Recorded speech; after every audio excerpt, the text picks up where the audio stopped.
Shalom semuanya, selamat malam yang di Makassar.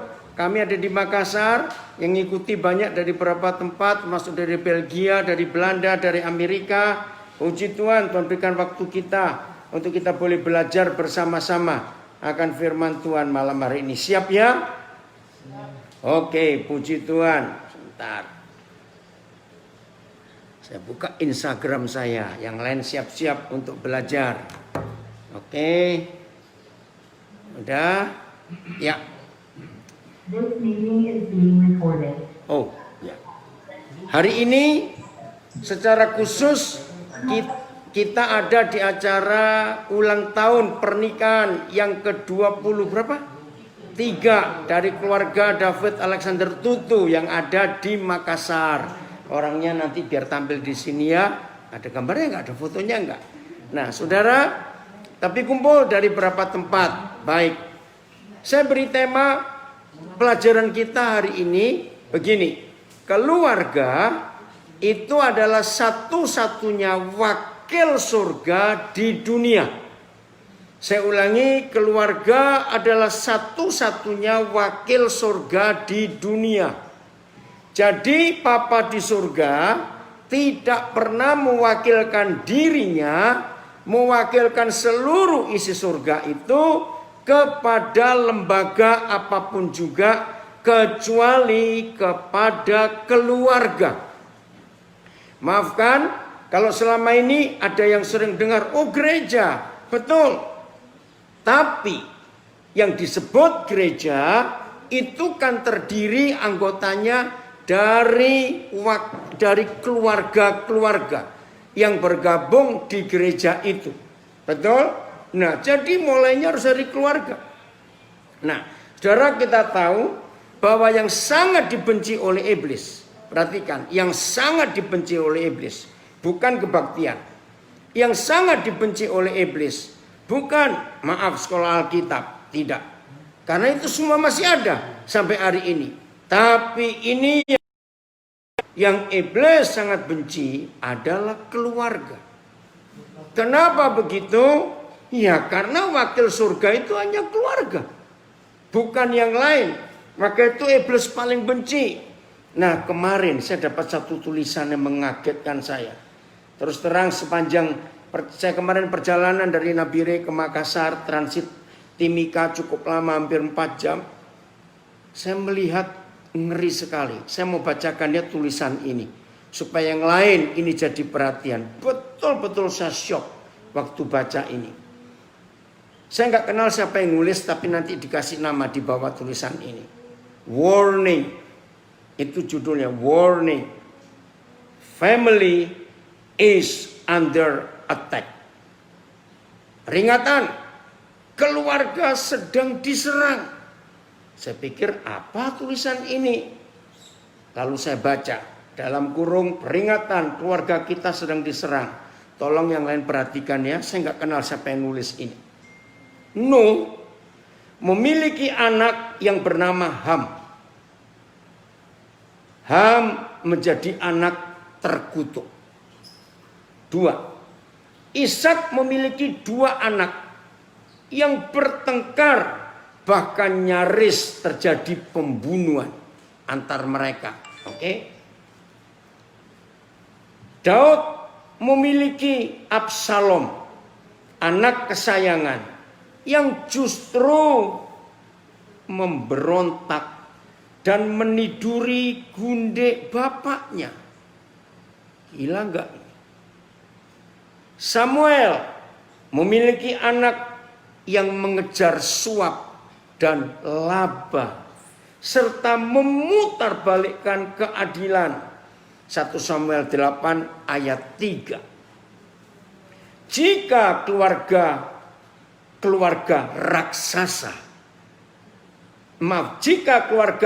raksasa rohani yang tertulis di Alkitab saja bisa porak-poranda.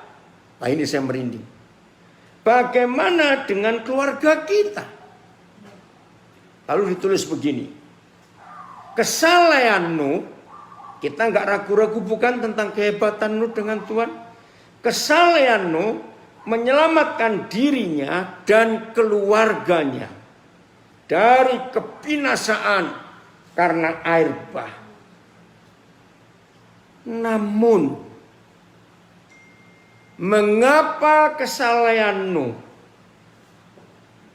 tidak mampu menudungi anaknya Ham sehingga dia menjadi anak yang durhaka dan terkutuk? Ketaatan Ishak dengan membiarkan dirinya hendak dikorbankan oleh Abraham ayahnya. Namun mengapa ketaatannya ini tidak bisa menyelamatkan dari pertikaian anak-anaknya, yaitu Esau dan Yakub, yang nyaris ada pembunuhan? Daud memiliki iman yang besar karena bisa mengalahkan Goliat.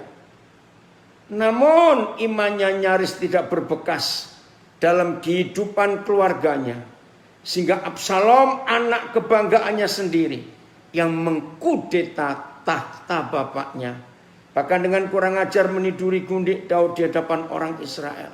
Juga anak yang lain bernama Adonia memberontak kepada Daud pada masa tuanya. Samuel, seorang hakim yang legendaris, karena dia mengurapi Daud menjadi seorang yang amat dekat dengan hatinya Tuhan.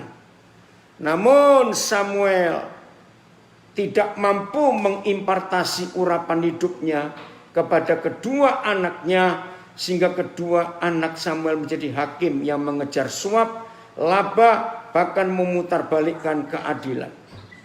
Jika keluarga-keluarga raksasa rohani saja tidak serta-merta kuat berdiri, maka bagaimana dengan kita?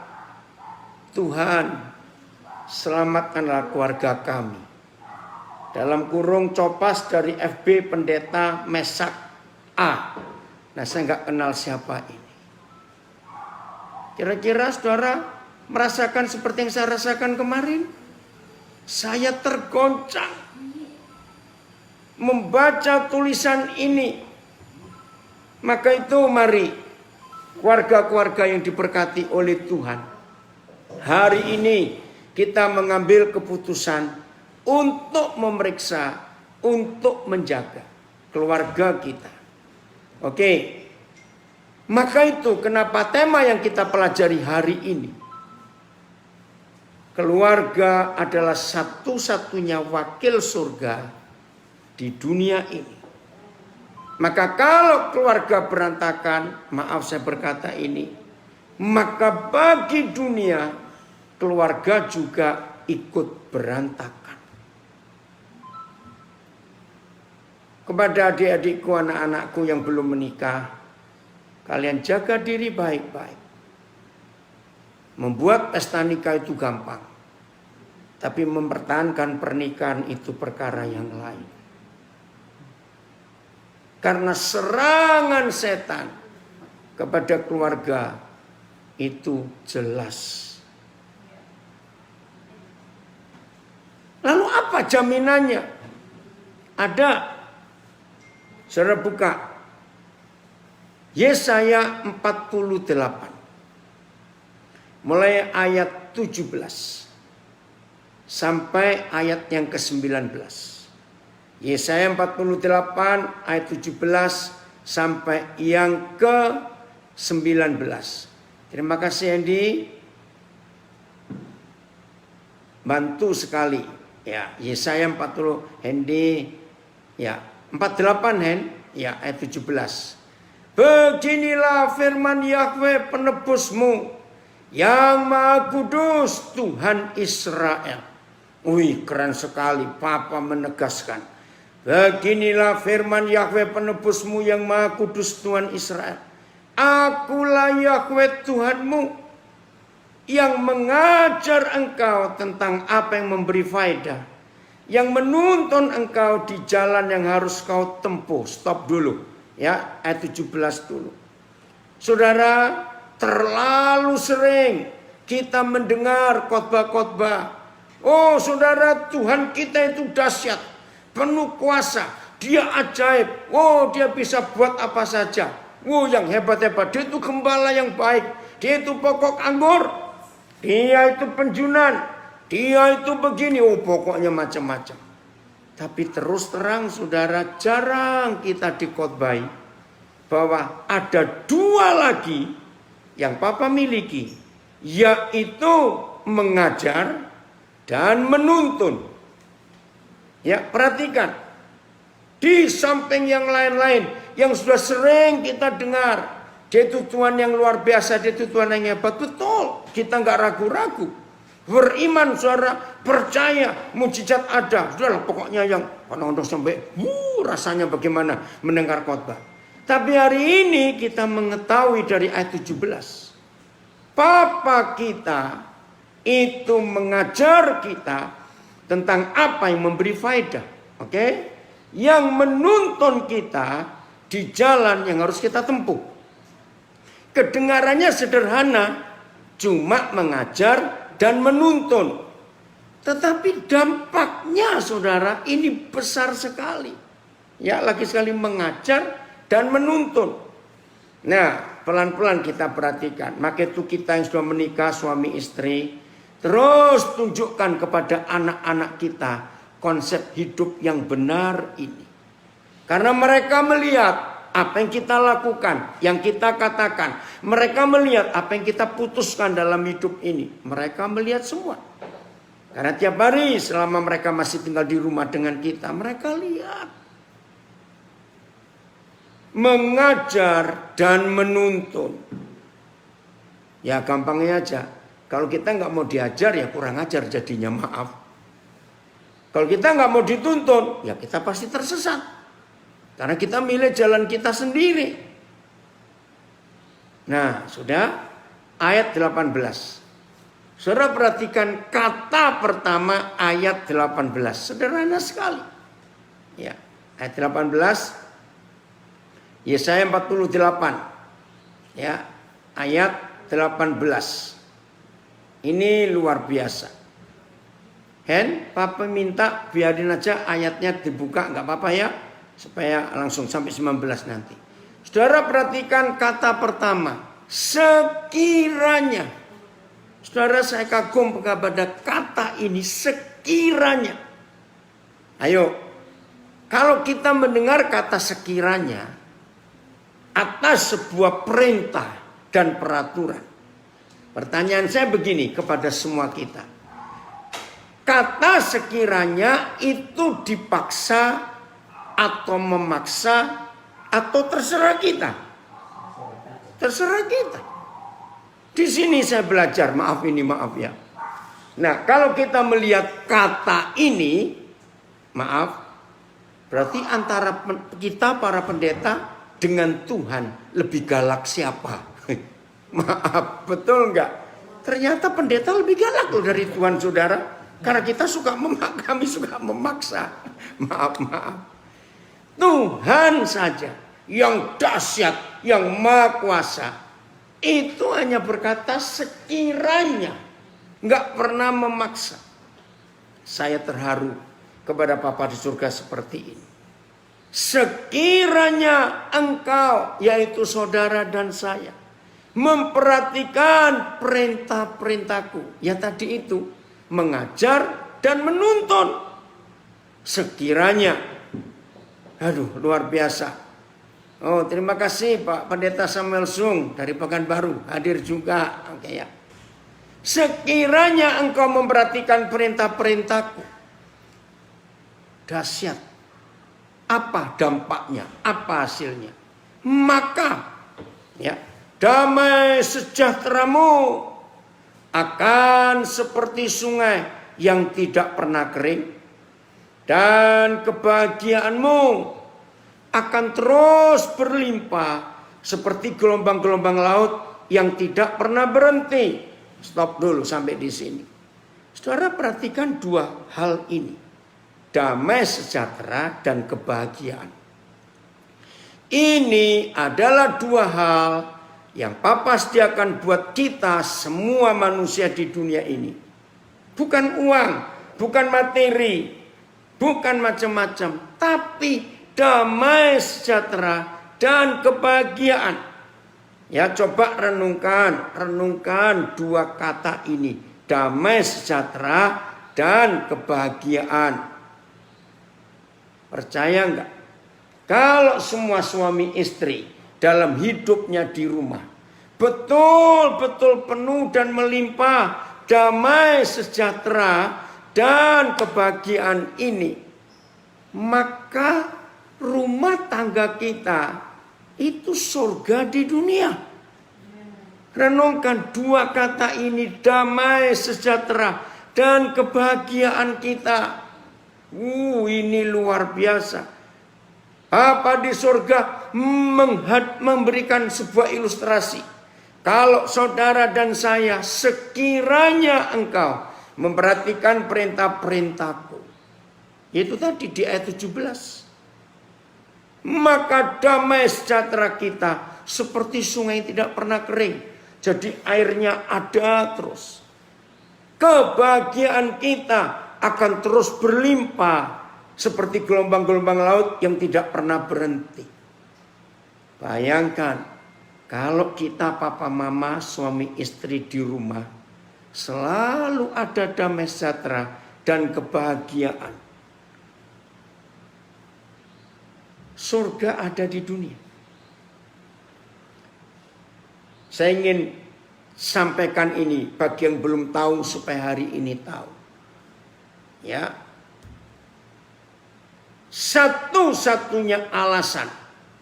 Dengarkan, satu-satunya alasan. Bukan dua, bukan tiga. Mengapa anak-anak bisa berontak kepada papa mamanya? Bukan karena papa mamanya kurang bisa memenuhi semua kebutuhan anak-anaknya. Tidak. Satu-satunya alasan yang menyebabkan anak-anak bisa berontak kepada papa mamanya. Bukan karena papa mamanya kurang galak. Tidak. Satu saja. Kalau anak-anak melihat kemunafikan dalam hidup kita berdua sebagai suami istri, maka anak-anak itu berontak, saudara. Apa contoh konkretnya? Begini ya, saya harus ngomong. Maka itu papa mama, jangan kita berlaku munafik. Artinya begini, maaf. Kalau kita di rumah rajin ribut, kok rajinnya ribut, kok gak enak betul. Tapi ada bukan? Suami istri rajin bertengkar, ayo ngaku. Betul enggak? Nah, tiap kali kita suami istri mau keluar rumah, entah ada acara undangan, acara apa ya, acara resmi, atau kita mau ke gereja. Dengar ya, dengar. Begitu kita yang rajin ribut di rumah, rajin bertengkar, tapi pas kita mau keluar untuk acara-acara tertentu, dengar. Lalu baru keluar pintu rumah, kita sok mesra gandengan. Saudara tahu, anak-anak muak dan muntah melihat kelakuan kita yang bisa bersandiwara kalau di luar rumah. Saya ingin masing-masing kita jujur. Kalau kita sudah dewasa, sudah punya anak, sudah menikah, coba kita kembali ke masa kecil kita dulu. Betul tidak? Anak-anak gak bisa terima kalau papa mama main sandiwara, saudara. Di rumah tukang ribut, tapi kalau keluar rumah sok mesra. Saudara, ini fakta. Ini fakta. Anak-anak itu adalah manusia yang tulus hatinya. Betul? Istilahnya, anak-anak itu tidak bisa dibohongin atau ditipu. Betul tidak saya berkata kalimat ini? Maka itu begitu anak-anak kita bohongin, sakit hatinya. Ini anak-anak. Maka itu kenapa Tuhan Yesus minta kita belajar kepada anak-anak. Karena ini. Maka itu kalau saudara dan saya hidup dengan mentaati perintah-perintahnya, hidup dengan menuruti apa yang Tuhan tunjukkan kepada kita, maka itu tadi damai sejahtera kita, kebahagiaan kita, luar biasa, saudara. Terima kasih Sinta, kamu nulis kalimat yang bagus. Saya mau bacakan tulisan salah satu anak saya dari Makassar ini. Kelahiranku dahsyat, keluarga adalah tamparan keras buat banyak orang berdiam diri, duduk introspeksi diri. Apa kehendak Tuhan? Betul. Ayo papa mama kita sadar. Nah setelah kita papa mama mau memperhatikan perintah-perintahnya, lihat firman ini. Tercatat dengan tegas dan jelas. Sekarang lanjut ayat 19. Yesaya 48. Ayat 19. Kita melihat ini saudara. Maka itu kalau baca kitab yang teliti, kata-kata penghubung perhatikan. Maka, karena, tetapi, sebab. Itu jangan diremehkan saudara. Itu penting. Saya pegang betul apa yang Tuhan Yesus katakan. Langit dan bumi segede ini bisa lenyap, tapi satu titik dari Taurat Tuhan gak bisa lenyap. Karena itu tanda baca. Maka itu perhatikan betul kalau Roh Kudus ngajarin kita. Maka siapa yang pertama kali kena dampak? Kalau papa mama hidup benar di hadapan Tuhan, dan kita menjadi wakil surga di dunia, maka siapa Alkitab saudara tulis? Keturunan kita. Siapa mereka? Anak cucu kita. Maka keturunanmu akan seperti pasir dan anak cucumu seperti kersik. Kersik itu yang lebih kecil dari pasir. Banyaknya. Dan gak cuma banyak. Nama mereka. Ini loh yang luar biasa. Nama mereka. Nama anak cucu kita orang benar. Yang hidup menuruti perintah-perintah Tuhan. Tidak akan dilenyapkan. Atau ditiadakan dari hadapanku. Kata Yahweh Tuhan kita. Amin. Saudara, maka inilah kekayaan yang sesungguhnya dari setiap keluarga di dunia. Maafkan saya harus katakan kalimat ini. Mungkin ada yang tersakiti kalau saya ngomong ini. Tapi enggak apa-apa, Tuhan bolehkan bahwa kita bertobat. Saya sering berkata begini gara-gara ayat ini. Kalau kita lulus dari sebuah pendidikan, ya kan ada ijazah, ada kertas yang menuliskan prestasi kita. Nah saya menemukan kalimat ini lewat Yesaya 48 ayat 19. Begini. Ijazah orang tua adalah kehidupan anak cucunya. Setuju nggak saya ngomong ini saudara? Ijazah orang tua adalah kehidupan anak cucunya. Renungkan kalimat ini. Maaf. Jadi baik buruknya anak cucu kita, yaitulah kita. Itu ijazah kita. Itu tanda lulus kita.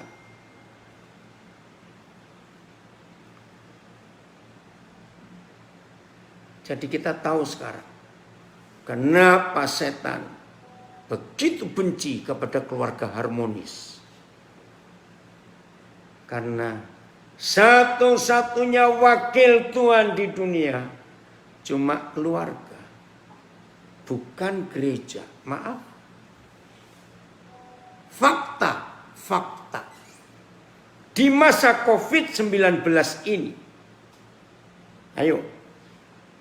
Kalau kita bicara gereja, maaf, maka buyar konsep gereja yang ratusan tahun kita alami, yaitu di sebuah gedung dengan megah, dengan semua fasilitas, sound system, musik, lighting semuanya buyar semua di masa COVID-19.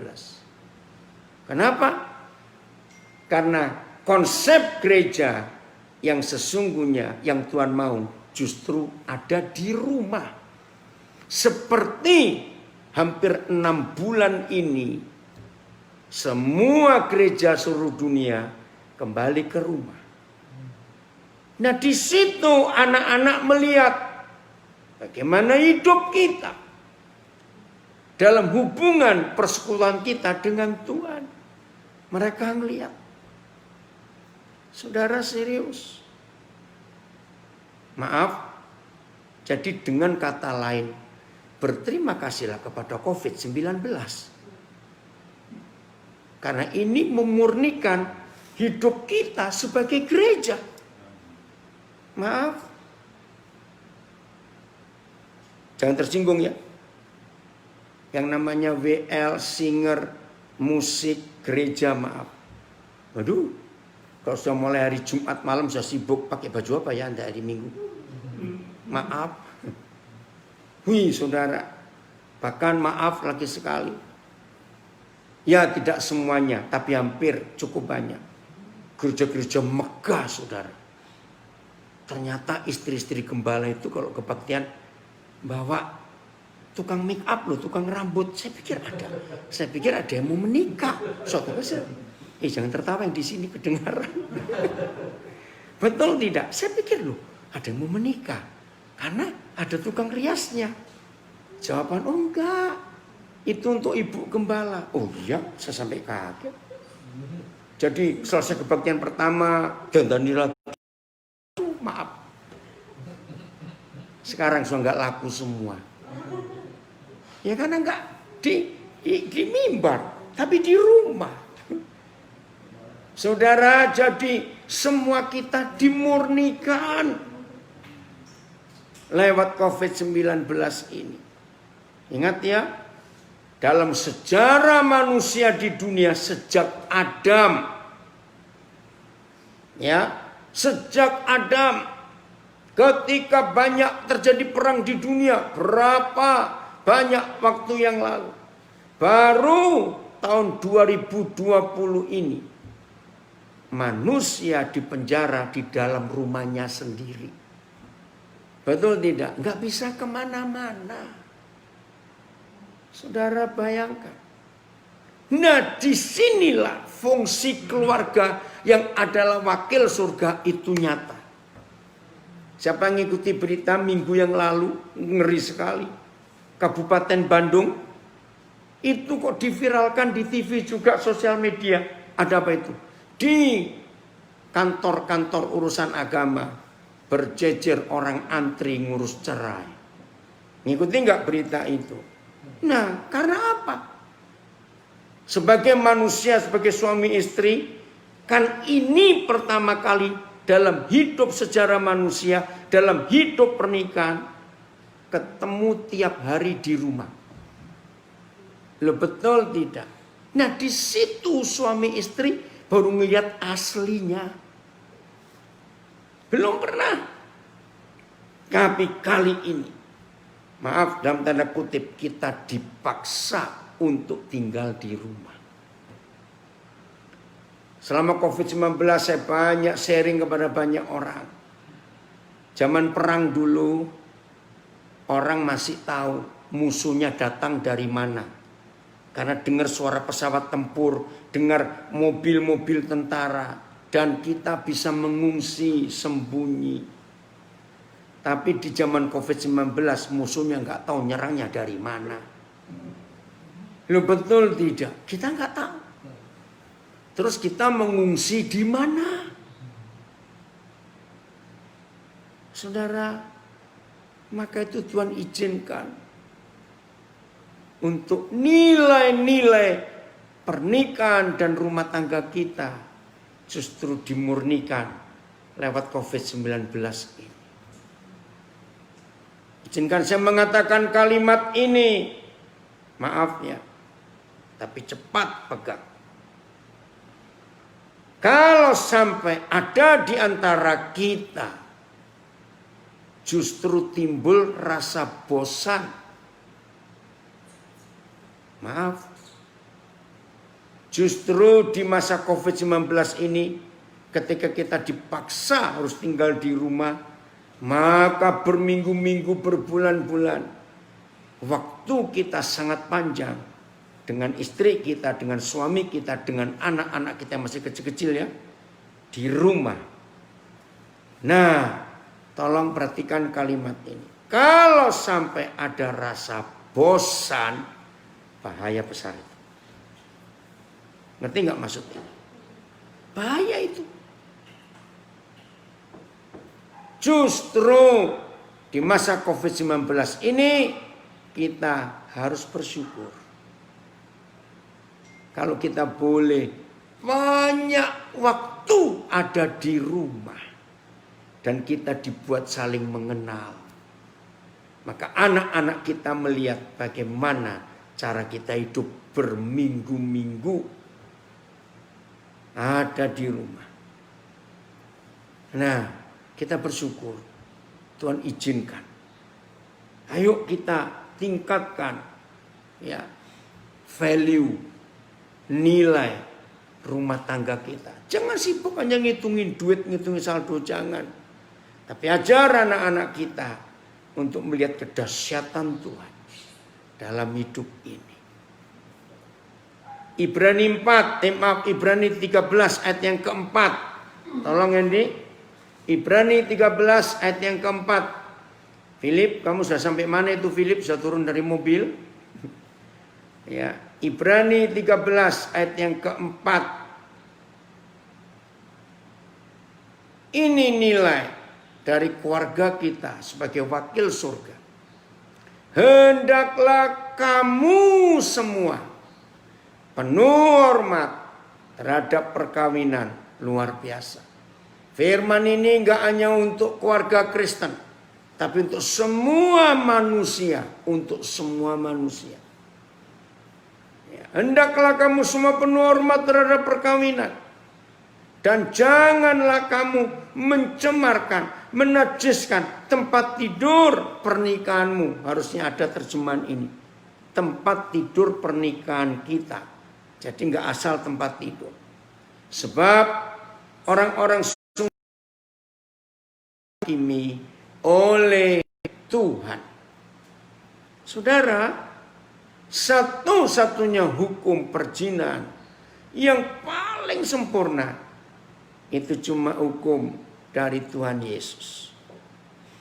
Enggak ada di negara manapun, manusia siapapun, enggak ada yang pernah mikir bahwa berzina itu bagi Tuhan Yesus itu enggak harus ketemu orangnya. Ini kan aneh. Betul? Hanya Tuhan Yesus yang punya hukum ini, bahwa berzina itu enggak perlu ketemu orangnya. Waduh, bisa bayangkan enggak konsep ini? Masih ingat Tuhan Yesus berkata, barang siapa memandang orang lain dan menginginkannya, maka orang itu sudah berzina dengan dia, bukan di tempat tidur, tapi di pikirannya. Wih, saudara, ngeri loh ini. Tuhan tolong kami semua untuk mampu menjaga kekudusan tempat tidur pernikahan kami. Pelan-pelan saya akan uraikan ini. Saya mendapat rahasia ini saudara bulan Juli tahun 87. Saya ingat betul, Roh Kudus mewahyukan, saya sampai kaget. Maaf. Kalau satu-satunya ayat di seluruh Alkitab, jadi dari perjanjian lama sampai perjanjian baru, satu-satunya ayat yang menuliskan tempat Tuhan hadir, itu hanya Ibrani 13 ayat yang keempat. Kok bisa? Ini rahasianya.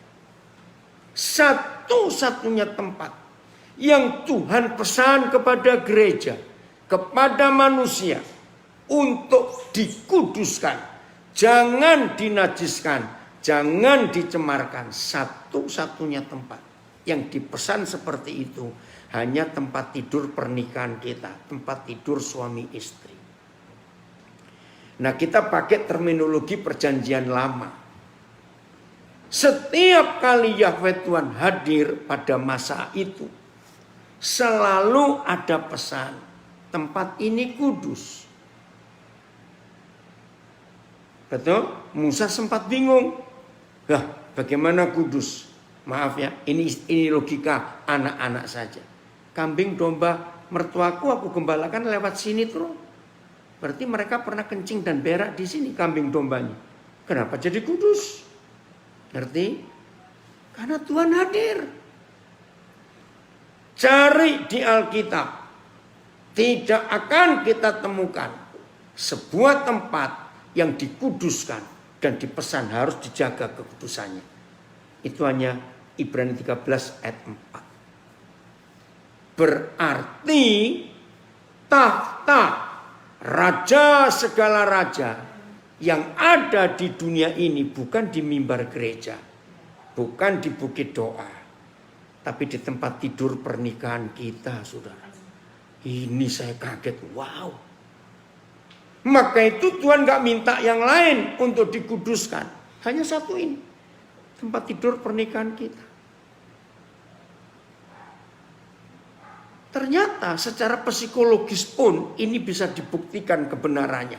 Maka itu saya kagum kepada Bapa di surga. Ted, yang putus-putus yang di Instagram atau di Zoom atau di IG, Ted. Ya. Ini ada anak saya tanya. Saudara, mari kita jaga. Bagaimana tempat tidur pernikahan kita. Nah, ini psikologisnya. Dengar ya. Ternyata tempat tidur pernikahan kita kalau dikuduskan, berarti raja segala raja yang adalah raja damai itu pasti betah tinggal di tahtanya. Loh, betul tidak? Karena tahtanya kita kuduskan. Nah, kalau raja segala raja ada di tahtanya yang adalah raja damai, berarti suasana tempat tidur kita apa, saudara? Ya pasti penuh damai. Nah, inilah value, atau kata value ya, nilai dari setiap rumah tangga, yaitu suasana tempat tidurnya seperti apa. Berbahagialah setiap kita suami istri yang tempat tidur kita, yang adalah takhta raja segala raja, itu penuh damai. Kapan dan bagaimana takhta raja damai itu tetap diduduki oleh raja damai? Yaitu kalau kita suami istri penuh dan selalu mengampuni. Mengampuni. Mengampuni. Gak ada yang lain. Mengampuni. Serius, saudara. Dengan cara ini, maka saudara dan saya yang selalu saling mengampuni. Ingat kalau suami istri, gampang sekali kita ini saling melukai, saling menyinggung. Betul tidak? Kita suami istri harus kita jaga. Maka itu kalau kita baca Efesus 4 ayat 26. Boleh marah. Wih, keren itu. Boleh marah. Tuhan gak pernah melarang suami istri untuk tidak marah. Silakan marah. Ya, Efesus 4 ayat 26. Silakan marah. Be angry bahasa Inggrisnya. Apabila kamu menjadi marah. Jadi bukan dilarang marah. Ini psikologis.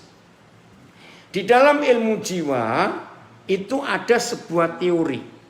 Orang yang marah tidak diluapkan, tidak dilampiaskan. Itu jadi penyakit. Nah, menurut ayat ini yang boleh marah hanya suami istri. Maka kita yang belum menikah, kamu gak boleh marah. Nikah dulu kamu baru boleh marah. Keren sekali firman ini. Maka itu dalam ilmu jiwa dikatakan, suami istri yang marah, luapkan. Supaya pasanganmu tahu. Tapi ada pesan. Marah jangan berbuat dosa. Nah, Bagaimana marah nggak berbuat dosa? Kata marah saja kan sudah merupakan dosa. Tapi khusus dan perkecualian. Suami istri silakan marah. Tiap hari silakan. Tapi janji. Begitu matahari terbenam, berdamai. Berdamai total loh. Nggak boleh pura-pura berdamai. Kenapa? Karena arti matahari terbenam itu hari sudah mulai malam. Nah, waktu malam gabungkan ayat ini dengan Ibrani 13 tadi. Malam berarti kita waktunya naik ke tempat tidur. Naik ke takhta surga. Nah, itu harus berdamai, saudara. Kalau tidak, lihat ayat 27 Efesus 4. Dan, nah kata dan itu kan sambung. Ingat tadi saya sudah memberikan, perhatikan kata-kata penghubung dalam firman Tuhan. Tetapi ya, terus karena, apabila, kalau, ini dan, itu penting saudara. Dan janganlah beri kesempatan kepada iblis. Jangan beri tempat kepada iblis. Nah, karena ini bicara malam, setelah matahari terbenam, maka saya pakai kalimat ini. Jangan menginapkan iblis di rumahmu. Itu orang paling bodoh sedunia. Ternyata kalau suami istri sudah matahari terbenam tapi belum padam amarahnya, maka suami istri naik ke tempat tidur, berarti suami istri itu goblok, mengundang iblis malam itu nginep di rumahnya. Maaf saya berkata kalimat ini, tapi ini banyak terjadi. Nah saudara, setelah tadi kita baca tulisan Bapak Pendeta Mesak A itu, saya ketemu jawabannya di ayat ini. Mengapa anak-anak dari orang-orang raksasa rohani, tulisan tadi, bisa berbuat begitu rupa? Ngeri ya? Nanti saya akan kirim linknya itu kepada saudara yang perlu. Ini luar biasa. Ternyata ini sebabnya. Logika saja.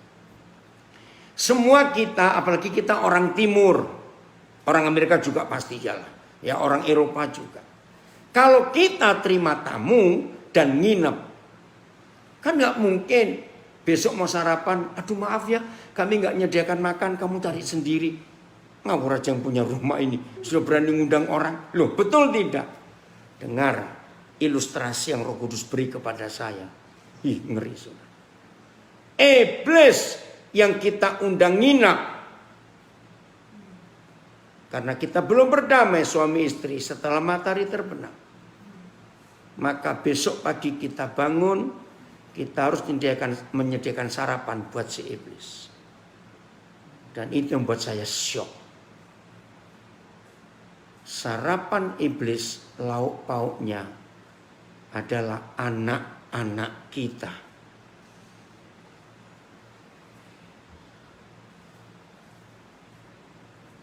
Ngeri. Saudara, itu sama dengan begini. Kalau kita punya peternakan buaya, maaf ya saya kasih contoh ini. Maka tiap hari kita berikan makan satu anak kita kepada buaya-buaya itu. Karena kita suami istri tidak berdamai setelah matahari terbenam. Saya kembali kepada hukum perjinan kerajaan surga. Maaf ya, maaf. Jangan ada yang tersinggung kalau saya katakan fakta-fakta ini. Suami istri mari kita jujur. Maaf. Kalau kita berdua sudah di tempat tidur dan kita masih saling jengkel, maaf. Wajar tidak kalau kita mikir orang lain? Karena kita sedang jengkel dengan pasangan kita di samping kita. Ngerti nggak kalimat ini saudara? Bahkan maaf, kalau toh suami istri yang sedang jengkel belum berdamai, maaf ya, tetap bisa melakukan hubungan suami istri walaupun belum berdamai. Ini aneh, tapi ini fakta.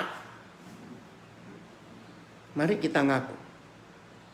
Ketika kita belum berdamai, tapi kita melakukan hubungan suami istri, sekali lagi saya bertanya, bisa tidak kita mikir orang lain? Karena kita belum mengampuni pasangan kita. Atau sebaliknya. Nah, menurut hukum Kristus, baru mikir orang lain saja. Ayo, teruskan. Kita sudah berzina belum dengan orang itu? Sudah. Nah, Ibrani 13 ayat 4 tadi. Hendaklah kamu semua penuh hormat terhadap perkawinan. Dan jangan ada suami istri menajiskan tempat tidur pernikahannya. Karena orang-orang Sunda dan pezina akan dihakimi Tuhan. Aduh. Jadi nggak perlu ada orang ketiga di tempat tidur kita. Cukup di pikiran kita. Itu sudah persundalan perzinahan. Saya merenung lama sekali firman ini. Luar biasa.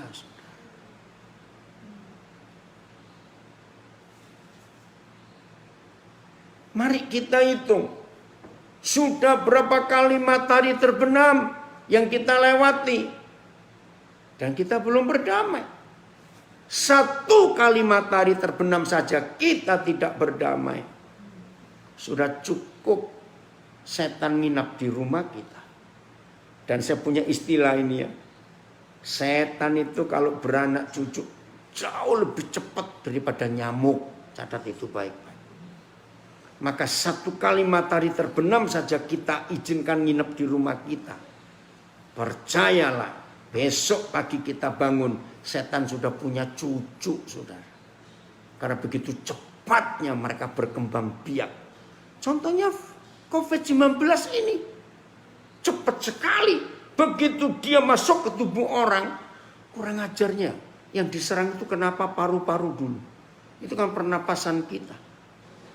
Nah, dalam bahasa rohani, doa itu kan nafasnya orang percaya. Nah, itu seringkali kena virus ini. Kita nggak bisa bernafas. Kita nggak bisa berdoa dengan baik. Ngeri sekali. Sungguh-sungguh jaga hidup kita. Bagaimana hubungan kita dengan Bapa di surga. Ingat loh, hanya Tuhan Yesus. Kalau saudara baca Matius 6 ayat 6 ya. Luar biasa. Dikatakan apabila kamu berdoa. Nah, ini kata Tuhan Yesus loh. Masuklah kamar dan kuncilah pintunya. Kok aneh sekali.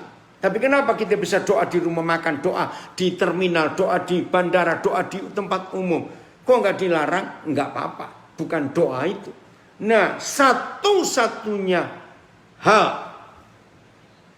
yang diizinkan ada 2 orang di dalam kamar pakai kunci pintu. Itu hanya suami istri. Ini maksud doa yang sesungguhnya. Adalah hubungan intim kita dengan mempelai laki-laki surgawi kita. Kalau doa seperti itu hebat sekali. Jadi bukan doa makan pagi, bukan doa makan siang. Seringkali kalau kita hitung cuma doa begitu, kita doa 5 kali loh sehari. Bangun pagi, doa. Sarapan, doa. Makan siang doa, makan malam doa, mau tidur malam doa. Kan 5 kali. Bukan itu. Tapi doa yang Tuhan maksud di Matius 6 ayat 6 itu lebih dari doa. Intim suami istri di dalam kamar yang terkunci.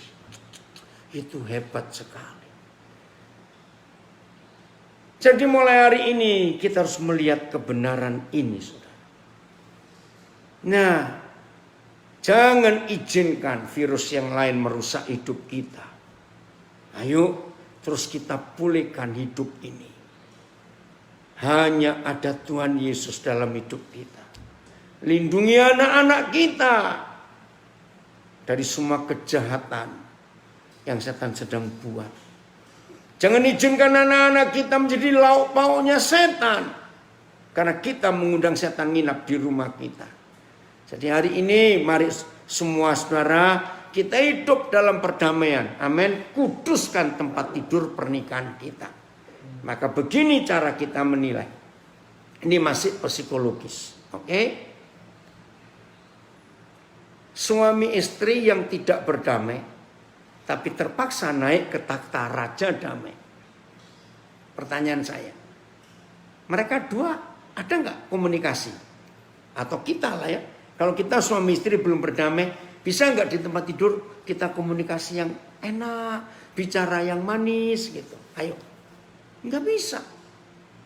Maka itu nilai atau value keluarga kita adalah tempat tidur. Nomor 1. Bagaimana suasana di tempat tidur kita?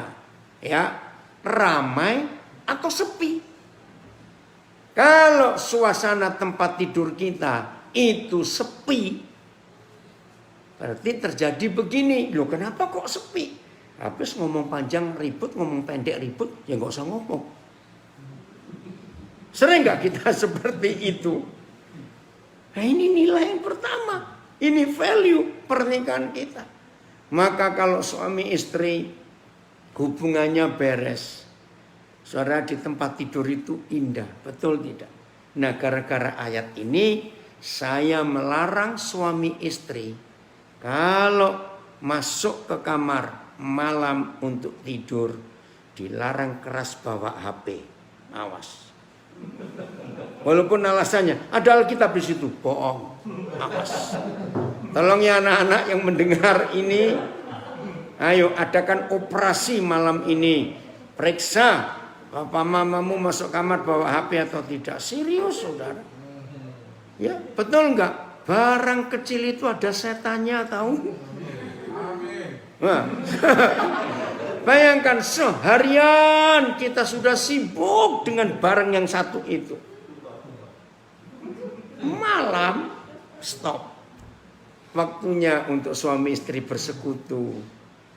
Jangan alasan, itu Alkitab, bohong kamu bohong. Sudah, jangan alasan. Maaf ini ya, serius. Bayangkan kapan waktunya bersekutu. Kalau terus sibuk itu malam itu penting. Satu kali ada ilustrasi, benar atau enggak saya enggak tahu. Entah ini suami atau istri saya enggak tahu. Pokoknya 2 orang lagi tidur. Yang satu ternyata belum tidur benar. Yang satu sudah nyenyak sekali. Yang satu lagi main HP. Nah, karena suasana kamar gelap, lampunya dipadamkan. Lalu yang satu sudah tidur nyenyak itu kebangun. Gitu. Begitu dia lihat ke samping, waduh, dia terkejut karena wajah pasangannya bercahaya. Ternyata lampu HP. Dikira ada kemuliaan Tuhan. Maaf. Nah, sekarang yang satu mau tidur, yang satu berisik terus. Karena cekikikan sendiri. Nah itu loh, itu bahayanya. Saudara, ayo bertobat. Sudah seharian cukup. Setuju ya? Cukup seharian. Malam, ayo berdoa. Itu nilai keluarga kita. Bahagia atau tidak rumah tangga kita dinilai dari situ. Penilaian berikut. Ini psikologis masih. Ternyata apa-apa dinilai dari tempat tidur, saudara. Suami istri. Kalau suami istri hampir boleh dikatakan tiap malam itu beres. Hubungannya manis semuanya.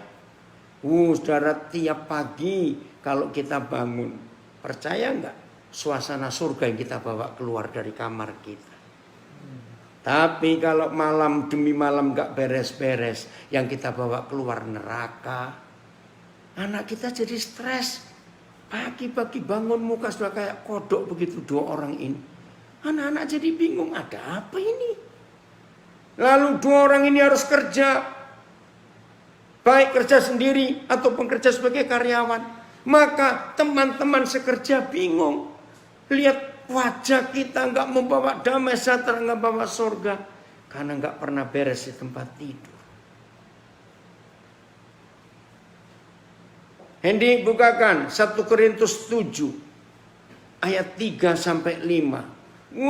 Nggak ada buku lain di dunia yang pernah membicarakan ini kecuali Bapa kita. 1 Korintus 7 ayat 3 sampai 5. Oh, terima kasih Bapak memberikan firman yang luar biasa. Hendaklah suami memenuhi kewajibannya terhadap istrinya. Ya, kalau saudara baca dari ayat 1 sampai selesai satu pasal 1 Korintus 7 ini tentang perkawinan, tentang rumah tangga. Hendaklah suami memenuhi kewajibannya terhadap istrinya. Artinya kewajiban seks, maaf. Demikian pula istri terhadap suaminya. Saudara lihat cara penulisannya. Papa kita luar biasa. Di ayat 3 suami disebut duluan. Tapi ayat 4 istri disebut duluan. Istri tidak berkuasa atas tubuhnya sendiri, tetapi suaminya. Demikian pula suami tidak berkuasa atas tubuhnya sendiri, tetapi istrinya. Saya sampai ayat 4 dulu, 5 nanti. Saya kagum pada firman ini. Maka itu rekan-rekan hamba Tuhan saya titip. Jangan pernah merasa aneh dan tabu kalau kita khotbah di mimbar tentang seks suami istri. Jangan tabu, harus disampaikan. Jadi begini ayat 4. Suami istri, maaf, setelah kita menikah, ternyata keinginan seks itu nggak pernah bersamaan. Selalu ada beda. Maaf, misalnya kali ini suami siap, istri nggak siap. Kali berikut beda. Istri siap, suami nggak siap. Pokoknya selalu nggak pernah bareng. Nah, ini kurang ajarnya setan. Waktu pacaran kok bareng terus, awas kamu. Dengar itu anak-anak muda. Serius saya berkata, ini firmannya. Dan ini luar biasa. Nah, karena firman ayat 4. Istri ya jelas sekali. Karena tubuh istri milik suami. Begitu pula suami. Tubuhnya nggak boleh dikuasai sendiri, itu milik istrinya. Wih, ini luar biasa. Jadi begini, siapapun yang siap pada hari itu harus menolong yang tidak siap. Nah, yang tidak siap, maaf ya, saya ingin tanya nanti kepada saudara, silakan jawab, termasuk yang langsung dengerin di rumah ini harus ikut jawab juga. Nah, yang tidak siap harus cerita jujur kepada yang siap. Kenapa hari ini aku nggak siap? Harus cerita. Begitu yang siap sudah mendengar. Kenapa ini suaranya siapa belum di mute? Halo, tolong host matikan suaranya. Oh, ada suara apa itu? Oke, Philip kali. Ya, kamu lagi telepon orang, Philip. Ya. Oke, saya lanjutkan ya. Ini penting. Jadi yang tidak siap harus jujur. Ya, ya. Kita harus jujur suami istri. Kalau yang nggak siap harus ngomong. Kenapa gue nggak siap hari ini? Nah, setelah ya. Oh, mic-nya. Oke. Oke, ya sudah. Terima kasih. Saya ulangi. Jadi suami istri yang tidak siap harus jujur kepada yang siap untuk melakukan hubungan itu. Kenapa?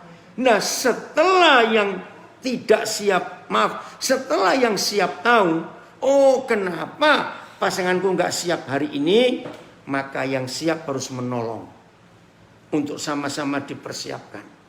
Inilah arti ayat 4. Maka suami nggak boleh berkata, begitu pula istri nggak boleh berkata, sudah, pokoknya kamu jangan banyak tanya, pokoknya aku nggak mau. Awas, di situ setan bisa masuk. Serius, saudara, ini bahaya besar.